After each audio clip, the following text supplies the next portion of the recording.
Rajpath TV पर आपका स्वागत है। मैं हूं हरिकेश कुमार सिंह। आपने अक्सर देखा होगा पिछले दिनों में कि जब संसद भवन में कोई बोलता है तो उसका अक्स ऐसा लगता है कि मधुलिमय बोल रहे हैं, चंद्रशेखर बोल रहे हैं या मधु दंडवते बोल रहे हैं, जेपी भी बोल रहे हैं।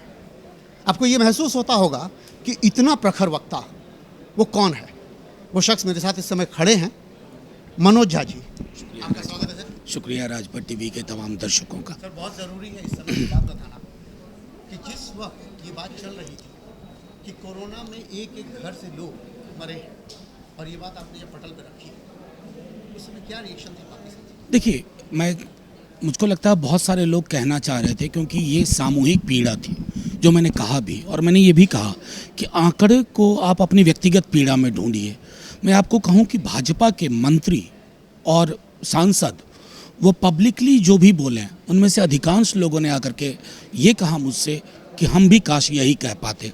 तो ये मैं अभी भी उसको मानता हूँ कि वो एक ऐसा क्षण था जिसमें मुझे एक हेल्पलेसनेस का भी एहसास हो रहा था। वो 2 महीने इस पूरे देश ने डरावने स्वप्न की तरह बिताए हैं और उसके संदर्भ में कोई बात नहीं हो रही थी। उसी दिन राज्यसभा में कहा गया कि ऑक्सीजन की कमी से कोई नहीं मरा। तो मैं समझता हूँ इस तरह के परिप्रेक्ष्य में जो बातें मैंने कही ना, वो सिर्फ मेरी बात नहीं थी, वो आपकी थी, इस देश के एक एक इंसान की बात थी, और ये दल के दायरे से अलग हो करके सब कुछ देखने की ज़रूरत थी। एक सवाल ज़रूर उठता है कि बिहार से आप आते हैं और बिहार को अगर हम प्राचीन समय 600 साल पीछे भी 2600 साल पीछे लेके जाएं तो भी अगर बुद्ध, जैन और अशोक, उसके बाद प्रियदर्शी का जो इतिहास तो सभी जान रहे हैं, ये सब इन सब बातों में एक बहुत महत्वपूर्ण बात है कि बिहार में चेतना है, विचार है, विज़न है।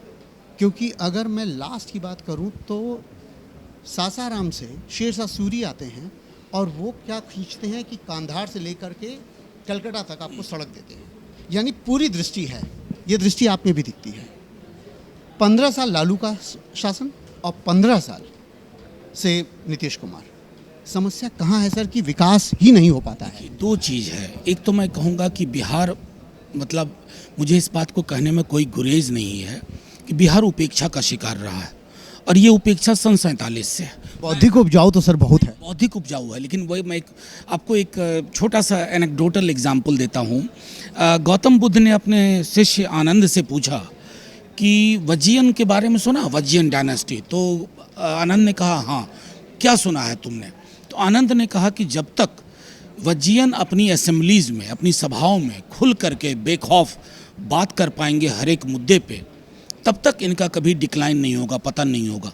लेकिन हमको लगता है कि शायद लोकतंत्र की उस धरती में हमने वो वजियन जो सोच थी उसको खो दिया। थोड़ा सा बता देता हूँ। 16 महाजनपदों में वजियन और लिच्छवी ऐसे गणराज्य थे जिनमें लोकतंत्रात्मक शासन थे। ये उन्हीं की बात कर रहे हैं सर। इसके आगे की देखिए, मैं सिर्फ इतना कहना चाहूँगा कि जब मैंने कहा ना कि उपेक्षा का शिकार रहा, 47 के बाद जो भी सरकार रही है, उनके नज़रिए में बिहार एक पेरिफेरल लेबर सप्लाई स्टेट, क्योंकि देखिए पूंजी को श्रम चाहिए, और अगर सस्ता श्रम उपलब्ध है तो जाहिर तौर पर उन्होंने बिहार को उसी नज़रिए से देखा। इसलिए आप देखेंगे कि बिहार में जनसाधारण एक्सप्रेस बहुत दी जाती है। क्यों? क्योंकि उन एक्सप्रेस ट्रेनों में, जनसाधारण एक्सप्रेस में भर करके श्रमिक पहुंचते हैं पंजाब, मुंबई, दिल्ली। जब तक ये नज़रिया नहीं बदलेंगे, पूरे विकास के प्रतिमान को रिविजिट नहीं करेंगे, सरकार किसी की भी हो, बिहार अगर उपेक्षा का शिकार रहेगा ना, तो हर आंकड़े में बिहार आपको निराश करेगा। 2 महत्वपूर्ण सवाल हैं। पहला ये कि जिस समय लालू प्रसाद यादव, नीतीश कुमार, रामविलास पासवान, शरद यादव ये उभरे थे युवा नेता के रूप में, जब मंडल कमीशन और ये सब चल रहा था, इस समय 3 महत्वपूर्ण नेता हैं जिसमें नीतीश, कन्हैया कुमार और तेजस्वी प्रसाद ये यादव, और आपके रामविलास पासवान के बेटे चिराग पासवान। अगर इन तीनों के भविष्य की बात करें तो क्या ऐसा कोई भविष्य इनमें दिखाई देता है आपको? मुझे लगता है कि थोड़ी हम चूक करते हैं, जल्दबाजी करते हैं। तेजस्वी ने एक पूरा मूवमेंट लीड किया अपने दल का, और उन्होंने डिलीवर किया। बाकी किसी की डिलीवरी हमने देखी नहीं है। तो जाहिर तौर पे एक वो महत्वपूर्ण पड़ाव है विश्लेषण में, जिसको हमें गौर से देखना होगा। दूसरा मेरा ये भी कहना कि कोई ये कहे कि लालू जी का युग ख़त्म हो गया, वो भी सच नहीं है। लालू जी के समक्ष जो चुनौतियां थी आप तो बिहार से वाकिफ़ होंगे, मैं उसी दौर में पढ़ाई कर रहा था, ग्रेजुएशन में आ रहा था जब उनका उबार हो रहा था।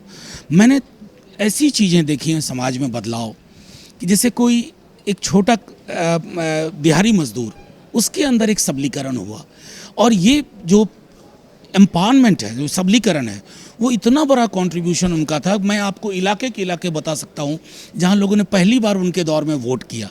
तो ये अपने आप में एक पैराडाइम शिफ्ट था, एक बहुत बड़ा बदलाव था। उसके बाद जाहिर तौर पर आप ये भी देखेंगे कि पॉलिटिकल बैटल जब लालू जी से लोग हारने लगे तो उन्होंने पूरा का पूरा मामला लीगल बैटल में तब्दील कर दिया। तो मेरा अभी भी मानना है कि लालू जी और तेजस्वी जी के बीच में एक कंटिन्यूटी है, वो ब्रेक नहीं है। बस आज के संदर्भ में चुनौतियां अलग हैं, तो उन चुनौतियों पर तेजस्वी जी काम कर रहे हैं। यहीं पर एक बड़ा सवाल है कि तेजस्वी जो हैं अपनी ज़मीनी स्तर पर लड़ाई पूरी तरीके से दिखाते हैं।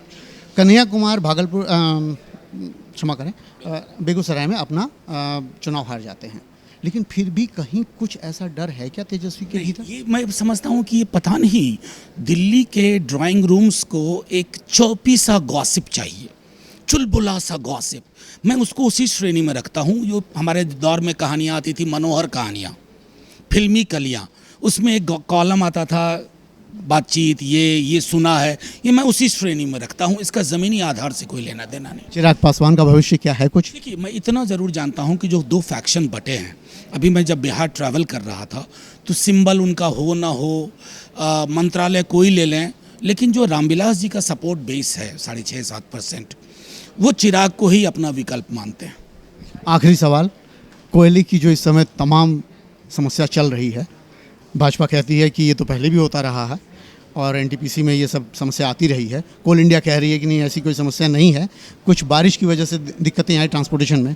इन सबको जोड़ के आप कैसा दें? मेरा तो सीधे क्या, बारिश इस मुल्क में पहली बार हुई क्या इस बार मानसून में, या पहले भी बारिश हुआ करती थी, या मोदी जी के आने के बाद बारिश ने भी थोड़ा हम पर और ज़्यादा क्या उपकार करना शुरू किया? सीधी सी बात है, मॉनिटरिंग मैकेनिज्म की चूक हुई। क्योंकि ये जो सडननेस है ना, ये क्यों हुआ, क्या कर रहे हैं हमारे बाकी महक में, नंबर 1। नंबर 2, यकीन मानिए, नोट कर लीजिए, बहुत जल्द ये पूरा सेक्टर किसी निजी हाथ में जा रहा है, तैयारी उसकी है। निजीकरण की तैयारी है, ये बहुत बड़ा उत्तर दिया है। कहना बहुत मुश्किल है कि किस तरह से सोचा जा रहा है, देश में किस तरह के विचार चल रहे हैं। इसी तरह की खबरों के लिए आप लगातार देखते रहिए राष्ट्रपति टीवी, सबसे पहले भारत।